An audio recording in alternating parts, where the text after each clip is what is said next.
మీనరాశి వారికి జూలై మాసంలో 4 గ్రహాలు అనుకూలిస్తున్నాయి. పంచమంలో గురుగ్రహ సంచారం, అదేవిధంగా షష్టంలో కేతు బాగున్నాడు.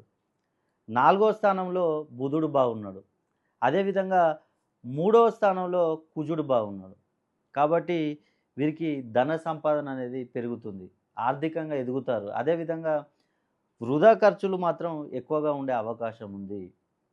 ఆరోగ్య విషయంలో కూడా జాగ్రత్త, శ్రద్ధ అనేది అవసరం. అదేవిధంగా పనుల్లో వీరికి ఆటంకాలు కలిగే అవకాశాలున్నాయి. ఫ్యామిలీలో కూడా కొన్ని చికాకులుండే అవకాశం ఉంది. 6వ స్థానంలో శుక్రబలం లేదు కాబట్టి ఆరోగ్య విషయంలో వీళ్ళు చాలా జాగ్రత్తగా ఉండవలసిన అవసరం ఉంది. లేకుంటే వీరికి అనేక సమస్యలు తలెత్తే అవకాశాలున్నాయి. కాబట్టి తప్పకుండా మీనరాశి వారికి ఈ జూలై మాసం నుండి అద్భుతంగా ఉండే అవకాశం ఉంది. మీకేమైనా చిన్న చిన్న సమస్యలు ఉన్నట్లయితే ఒక్కసారి మీరు మీ పేరును సరి చేసుకోండి. మీ పేరును సరి చేసుకోవాలంటే మీ యొక్క డేట్ ఆఫ్ బర్త్‌ను పేరును గనుక పంపించినట్లయితే, మీ పేరులో సంఖ్యాబలాన్ని పెంచినట్లయితే మీకున్న సమస్యలు మొత్తం తొలగిపోతాయి.